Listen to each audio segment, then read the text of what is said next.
ones that seem to encourage physician participation, whereas the ones that make it more hurdles to jump over, it just seems to, as Dr. Mitchell made clear, because there's not an inherent financial benefit in the system, to just be another cause for them to take part and say, you know, I don't have time for this.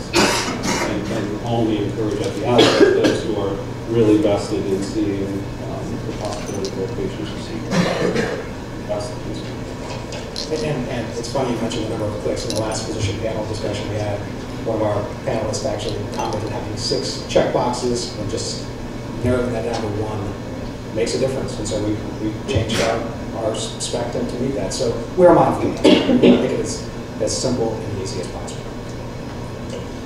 All right, let's pivot, move on to 3203, which is standard of care. That's the largest rule, I think, that medical boards bring to us today. So I want to make sure we have plenty of time to get through that before we hit the time clock. You saw the rules that they were presented. Hopefully you've formulated any questions or comments you might have in that space, and now is your time to weigh in on the standard of care rule. The first thing that jumps out is B7 here, and this concept of an inadequate treatment response. You know, I know that we have 3 potential options there, all of which though seem to be a little bit concerning in terms of how one could attempt or consider these questions. And so, you know, as I think we go through these, we also see that there's a concept in here that it can be complementary, that it doesn't have to be that we've seen a failure. Do you think that is clashing a little bit? That like those 2 provisions are clashing a little bit? Yeah, I think what we're trying to do with this standard treatment, and I think we're definitely open to comments in these areas. What we're trying to avoid is that patients are requesting medical marijuana at the outset before they've tried other things, and kind of putting in a safeguard that you know, the standard medical treatment needs to at least be considered. And you know, certainly there are, and because you have such a wide range of medical conditions, I think that was one thing that we struggled with when we spoke with physicians about this issue, some of which felt extremely strongly about making sure that this was in here, and others wanted to see more flexibility. So, you know, this was the compromise language. But I think the idea is to at least consider it, because there are certainly some conditions where, you know, the standard treatment can be complementary to the medical marijuana, or the standard treatment can be very successful and should be tried first, and then, you know, using the medical marijuana. It's really been difficult to draft for all the conditions that you could possibly come up with, but I think we are very much open to comment in that area and a way to make it you know, more clear. So we have struggled with that particular piece. And just to clarify, so in 7, you're saying that these things have to have been just discussed or considered. Considered, not necessarily attempted. Right, yes. Not that there's some sort of threshold for which something was inadequate, or that something was not appropriate. Right, that could be a possibility, or there could be a situation where you know, it's considered. I think especially like end of life care was one where we had discussed, you know, you're not going to make the patient, you know, try things if they're opting, you know, to discontinue, you know, chemotherapy or something, you know, then you may do this without having to make sure that you've met all those steps. So that's why the words considered were put in there, why the word considered. Okay, I have a question on A. The rule specifically says that the medical services must be established by an in-person visit.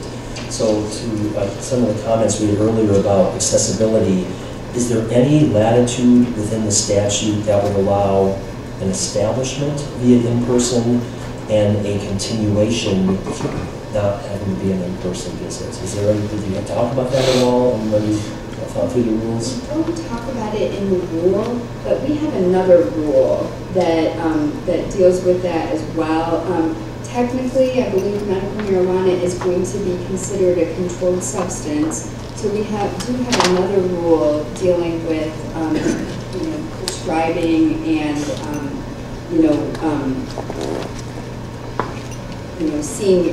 prescribing to patients not seen.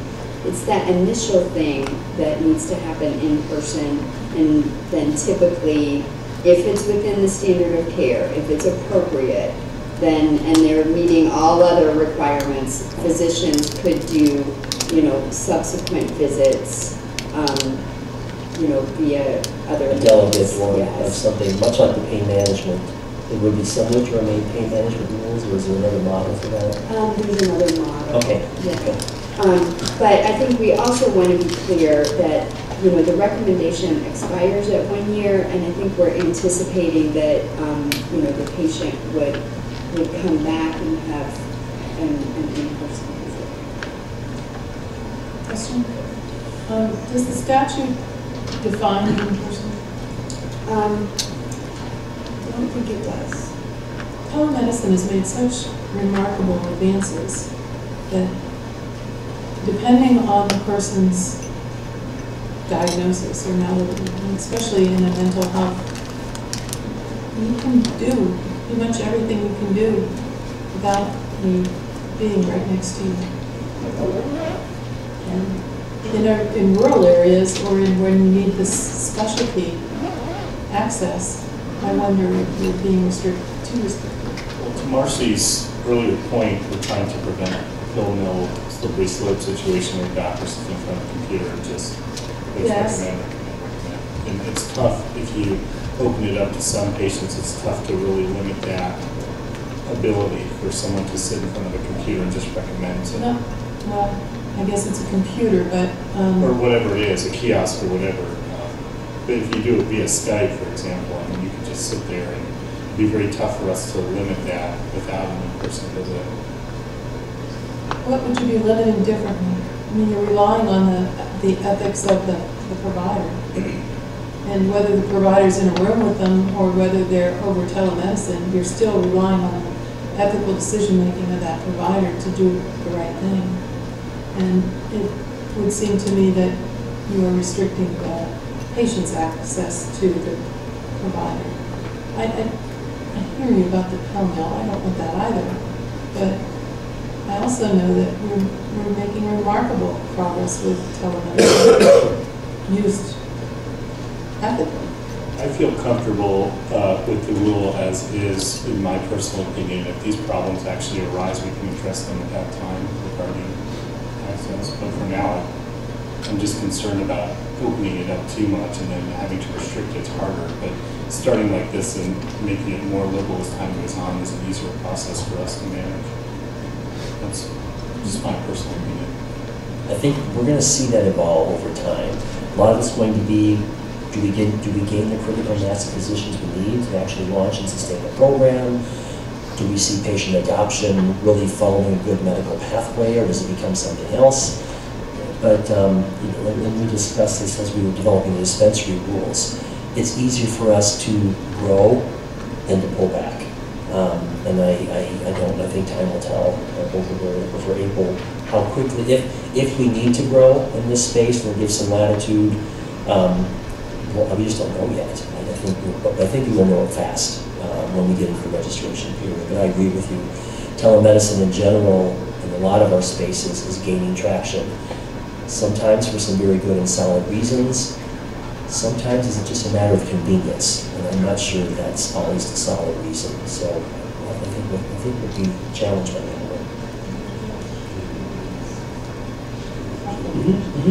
One question about the allowing, this is sort of the access the physician has to the patient and when the patient approaches the physician. science has progressed to the point where some patients actually know that they're going to get a disease that's on the list. If that, this could be decades ahead of the time they show symptoms. With patients, patients who come to their physicians and say, look, I'm genetically doomed, and there's lots of places we could fill in the details there. Will the physician be allowed to use that as adequate evidence that they could treat the patient then? No symptoms, but guaranteed they're coming. I think they would actually have to have a diagnosis of one of the allowed conditions to be able to get in. I feel like the statute's pretty clear on that. You have to have one of those as an actual diagnosis to have it. And if they're not manifesting symptoms, I question the utility of it. One last question. Kind of to your point, I think one of the things that this particular section of the statute called to was to look to best practices of other states. And I think particularly as we look at cannabis, there are things that have worked and things that haven't. One of those is this kind of wait and see approach. If you make certain decisions at the outset, it becomes a self-fulfilling prophecy. That you won't see the kind of participation. You'll have tremendous capital influx. You'll have tremendous outcry from patients that have led to us even convening here today that go unfulfilled.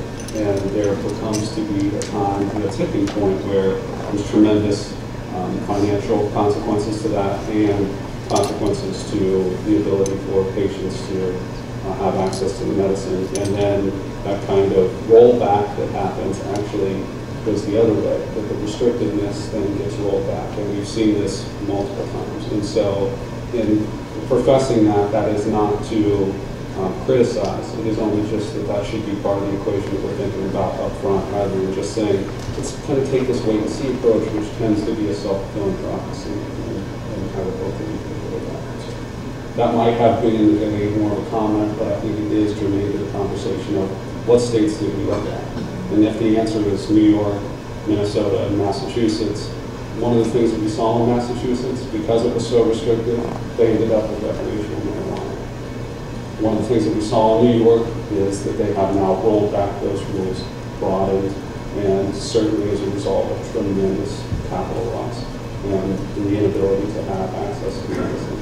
And when it relates to Minnesota, quite frankly, it's such a new model, and it hasn't been very well received by policy experts. So, just a little bit of Minnesota research was mostly about the requirements. yeah, which of Other thoughts? I have a little more granular question for you. This is in D1B1.